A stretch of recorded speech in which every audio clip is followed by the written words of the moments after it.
Good morning student. आपने अद्भुत अपूर्व सपन के बारे में कुछ भाग पढ़ा था। अब आगे हम थोड़ा और पढ़ते हैं। इन पूर्वोत्तक पंडितों के आ जाने पर, यानी ऊपर आपने देखा कि सभी पंडित हैं, गुरु है, उनको बुलाया गया। पूर्वोत्तक यानी पूर्व वाले पैराग्राफ में जो पंडित बताए गए हैं वो सब आ जाने पर अर्धरात्रि गए पाठशाला खोलने बैठे।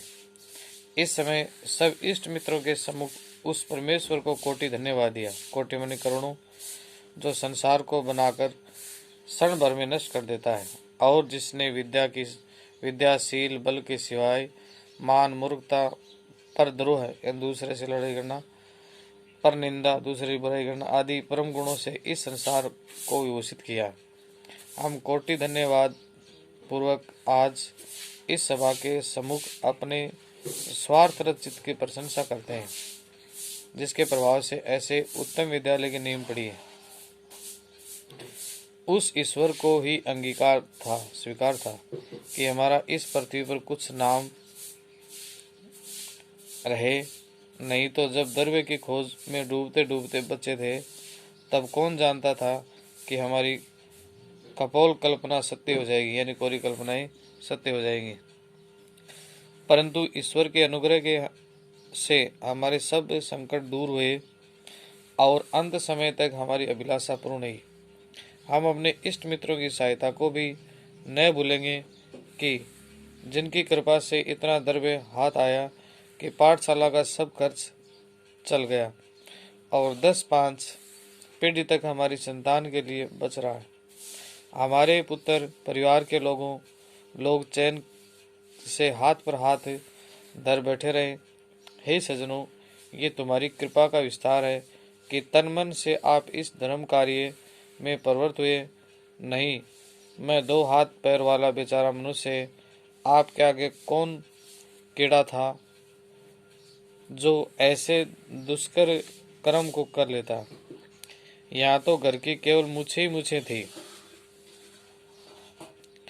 यानी कोरा दिखावा, कुछ गंगाजल। काम आपकी कृपा से भली भांति हो गया। मैं आज के दिन को नित्यता का प्रथम दिन मानता हूँ, जो औरों को अनेक साधन से भी मिलना दुर्लभ है। धन्य है उस परमात्मा को जिसने हमारे यश के ढहे ढहे अंकुर फिर हरे किए, ये नष्ट किए हुए अंकुरों को फिर से अंकुरित करना। हे सज्जन शुभ चिंतकों, संसार में पाठशालाएं अनेक हुई होंगी, परंतु हरि कृपा से जो सकल पूर्ण कामधेनु यह पाठशाला है, वैसी अचरज नहीं कि आपने इस जन्म में न देखी सुनी हो। होनहार बलवान है, नहीं तो कलिकाल में ऐसी पाठशाला का बनाना कठिन था। देखिए, यह हम लोगों के भाग्य का उदय है कि यह महामुनि मुग्धमणि शास्त्री बिना प्रयास हाथ लगे कि जिनको सतयुग के आदि में इंद्र अपनी पाठशाला के निमित्त समुद्र और वन जंगलों में खोजता फिरा, अंत को हार मान बृहस्पति को रखना पड़ा। हम फिर भी कहते हैं कि हमारे भाग्य की महिमा थी कि यही पंडितराज मृगयाशील स्वान के मुख में शशि के धोखे बद्रिकाश्रम की एक कंदरा में से पड़ गए। इनकी बुद्धि और विद्या की प्रशंसा करने में सरस्वती भी लग जाती है। इसमें संदेह नहीं कि इनके थोड़े ही परिश्रम में पंडित मूर्ख और अबोध पंडित नहीं परिश्रम से पंडित मूर्ख और अबोध पंडित हो जाएंगे। हे मित्र, मेरे निकट जो महाशय बैठे, इनका नाम पाखंड प्रिय है। क्या नाम है इसका? पाखंड प्रिय। किसी समय इस देश में इतनी बड़ी मान्यता थी कि सब स्त्री पुरुषों को इन्होंने मोह रखा था, परंतु अब कालचक्र के मारे अंग्रेजी पढ़े हिंदुस्तानियों ने भी इसकी बड़ी दुर्दशा की। इस कारण प्राण बचाकर हिमालय की तराई में हरित दुर्वा पर संतोष कर अपना कालक्षेप करते थे। विपत्ति ईश्वर किसी पर न डाले। जब तक इनका राज था, दृष्टि बचाकर भोग लगाया करते थे। कहाँ अब स्वान श्रृंगाल के संग दिन काटने पड़े, परंतु फिर भी इनकी बुद्धि पर पूरा विश्वास है कि एक कार्तिक मास भी इनको स्थिर रह जाने देंगे, तो हरि कृपा से समस्त नवीन धर्मों पर 4-5 दिन में पानी फेर देंगे। इनसे भिन्न पंडित प्राणांतांग भी प्रशंसनीय पुरुष है। इनसे भिन्न पंडित प्राणांतांग कैसा है? प्रशंसा करने के पुरुष है। जब तक इस घट में प्राण है, तब तक न किसी पर इसकी प्रशंसा बन पड़ी न बन पड़ेगी। यह महावेद के नाम से इस संसार में विख्यात हैं। चिकित्सा में ऐसे कुशल है कि चित्ता पर रहते रहते रोगी इनके उपकार का गुण नहीं भूलता। कितना ही रोग से पीड़ित क्यों न हो, क्षण भर में स्वर्ग के सुख को प्राप्त होता है। जब तक औषधि नहीं देते, केवल उसी समय तक प्राणी में संसारी विद्या लगी रहती है। आप लोग कुछ काल की अपेक्षा कीजिए, इनकी चिकित्सा और चतुराई अपने आप प्रकट हो जाएगी। यद्यपि आपके अमूल्य समय में बाधा हुई, परंतु यह भी स्वदेश की भलाई का काम था। इस हेतु आप आतुर न हुइए और शेष अध्यापकों की अमृतमय जीवन कहानी श्रवण कीजिए, यानी सुनिए। तो बच्चों, आज हम इतना ही, चलो थोड़ा और है, पूरा ही कर लेते हैं। ये लुप्त लोचन ज्योतिष भरण दूसरे अगले गुरु हैं, बड़े उदंड पंडित हैं, ज्योतिष विद्या में अति कुशल है। कुछ नवीन तारे भी गगन में जाकर ही ढूंढ आए, और कितने नवीन ग्रंथों की भी इन्होंने रचना कर डाली है। उनमें से तामिसर मकराइल प्रसिद्ध है और प्रशंसनीय है। यद्यपि इनको विशेष दृष्टि नहीं आता, परंतु तारे इनकी आंखों में भली भांति बैठ गए हैं। रहे पंडित शील दावानल नीति दर्पण, ये नीति के हैं। इनके गुण अपार हैं। समय थोड़ा है, इस हेतु थोड़ा सा आप लोगों के आगे इनका वर्णन किया जाता है। ये माँ से बाल ब्रह्मचारी हैं, अपनी आयु भर नीति शास्त्र पढ़ते पढ़ाते रहे। इनसे नीति को बहुत से महात्माओं ने पढ़ी थी, परंतु वेद, बाणासुर, वेणु, बाणासुर, रावण, दुर्योधन, शिशुपाल, कंस आदि इनके मुख्य विषय थे। और अब भी कोई कठिन काम आकर पड़ता है तो अंग्रेजी न्यायकर्ता भी इनकी अनुमति लेकर आगे बढ़ते हैं। हम अपने भाग्य की कहाँ तक सराहना करें, ऐसा तो संयोग इस संसार में परम दुर्लभ है।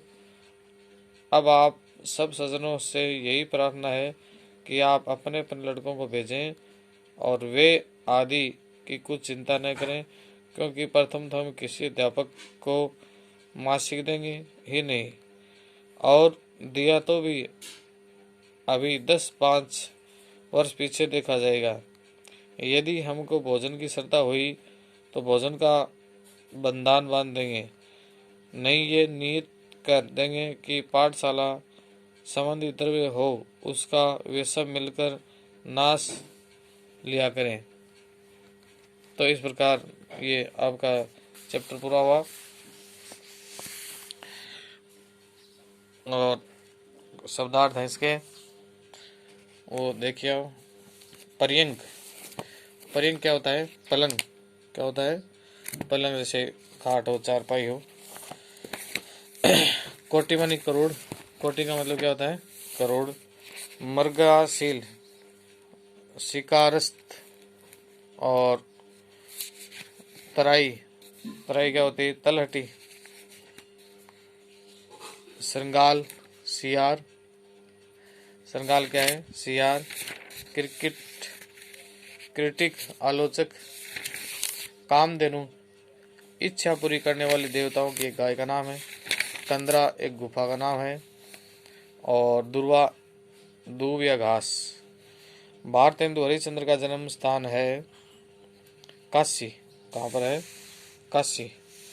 पर्यंक शब्द का अर्थ है पलंग। लख के मन में प्रथम क्या विचार आया? लख के मन में प्रथम विचार आया कि संसार नाशवान है, इसमें अपने नाम को स्थायी और स्मरणीय बनाने के लिए कोई उपाय करना चाहिए। उदंड पंडित कहाँ से बुलाए गए थे? अभी तो पढ़ा था, हिमालय की कंदराओं से बुलाए गए थे। ज्योतिष विद्या में कुशल पंडित का क्या नाम था? लुप्त लोचन ज्योतिषाभरण। लेखक ने देवालय बनाने का विचार क्यों त्याग दिया? लेखक ने देवालय बनाने का विचार इस चलते कि अंग्रेजी शिक्षा प्रचलन था और उसकी संभावना बढ़ रही थी और इसकी बढ़ती रहेगी। समाज में ऐसे लोगों की संख्या होगी जिसमें रुचि मंदिर जाने की नहीं होगी।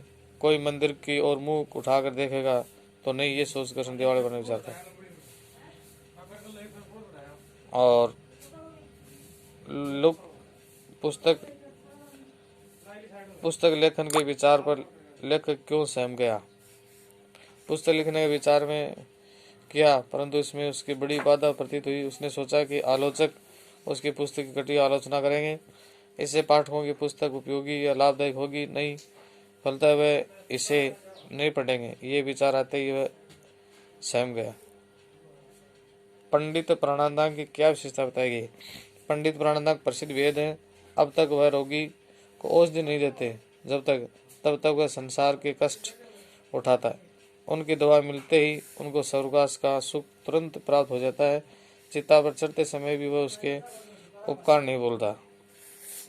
इस प्रकार निबंधात्मक प्रश्न, इनके उत्तर आपको पुस्तक से मिल जाएंगे और याद करना और अच्छी तरह से पढ़ना।